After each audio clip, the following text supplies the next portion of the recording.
জামাত ইসলামী ক্ষমতায় আসার পরের দিন রাতে দেখুন প্লেন লাইন ধরে গেছে, দুর্নীতিবাজ যেগুলা, চাঁদাবাজ যেগুলা, এমনি ভালো হয়ে যাবে। দূরে দাড়ি টুপি পড়া মসজিদে দেখবেন ফজরের নামাজে তাদেরই আগে দেখবেন।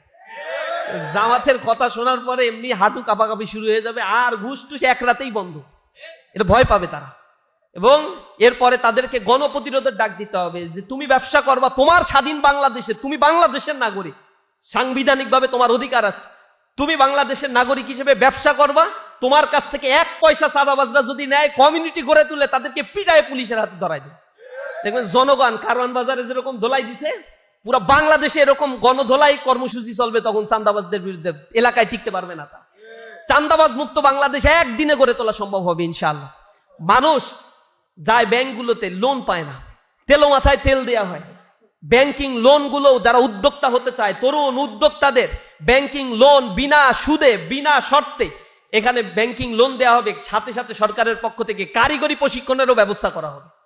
তাহলে ইয়ত এম্পাওয়ারমেন্ট তৈরি হবে।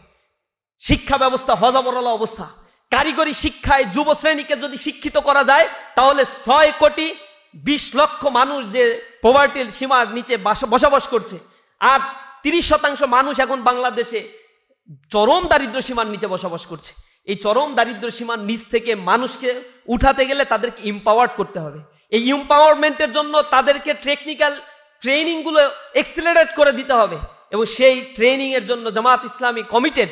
আমিরে জামাত বলেছে তাদের ইশতেহারে এটা ঘোষণা দেবে যে এই ট্রেনিং ইনস্টিটিউট গুলোকে শতভাগ ফাংশনাল করা হবে, দক্ষ ট্রেনার এখানে নিয়োগ দেওয়া হবে, এবং ট্রেনিং এর জন্য যত প্রকার ইকুইপমেন্ট দরকার তার জন্য ইয়ত মিনিস্ট্রিতে যা বরাদ্দ দেওয়া দরকার, এলজিআরডি থেকে মানে ইয়ত মিনিস্ট্রি থেকে সেই বরাদ্দগুলো শতভাগ নিশ্চিত করা হবে, এম্পাওয়ারমেন্ট করা হবে। ইউনিভার্সিটিগুলোকে টেকনিক্যাল হাব তৈরি করে ফেলা হবে। কারিগরি শিক্ষা এবং ল্যাঙ্গুয়েজ শিক্ষা দিয়ে পৃথিবীর বিভিন্ন দেশে যাতে কর্মসংস্থান সৃষ্টি হয়, সে কর্মসংস্থান সৃষ্টির জন্য সরকারি তদারকি থাকবে।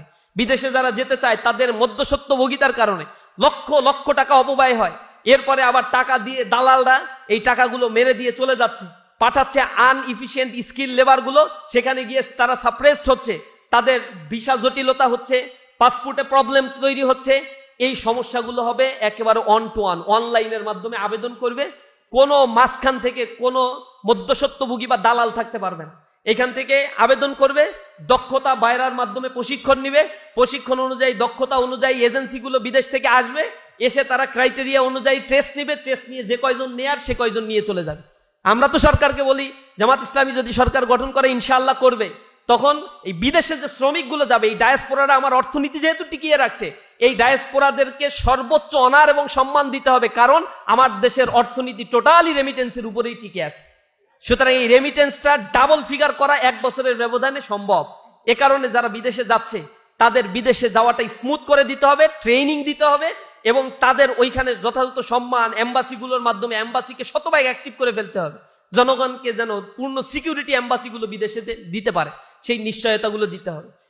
এই জায়গাগুলোতে আমরা যখন মানুষের কাছে শিক্ষা, স্বাস্থ্য, দুর্নীতির বিরুদ্ধে আমাদের অবস্থান, এই universal education system, technical education system সবার জন্য, ইন্ডাস্ট্রিগুলো যাতে গ্রো আপ করে সেজন্য তাদের সুব্যবস্থাপনা, বিদেশ থেকে যারা ইনভেস্ট করতে চায় তাদের জন্য যখন ওপেন অ্যাক্সেস গুলো করে দেওয়া হবে, এই দেশের অর্থনীতির গ্রোথ গুলো সাইমালটেনিয়াসলি একেবারে ড্রামেটিক্যালি বৃদ্ধি পাবে ইনশাআল্লাহ। তাহলে জনগণের মধ্যে ইনকাম ডিসপারশন কমবে, জনগণ তার অধিকার ফিরে পাবে।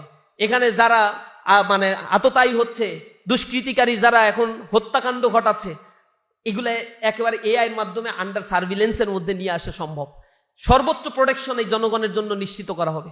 সামগ্রিকভাবে আমরা একটা কল্যাণমুখী রাষ্ট্র চাই, যে রাষ্ট্রটা আপনার আমার বসবাসের উপযোগী হবে, আপনার আমার মানবিক মর্যাদাগুলো প্রতিষ্ঠিত হবে, একটা শ্রেণী বেনিয়া শ্রেণী তৈরি হবে না যারা সম্পদকে কুক্ষিগত করে রাখবে।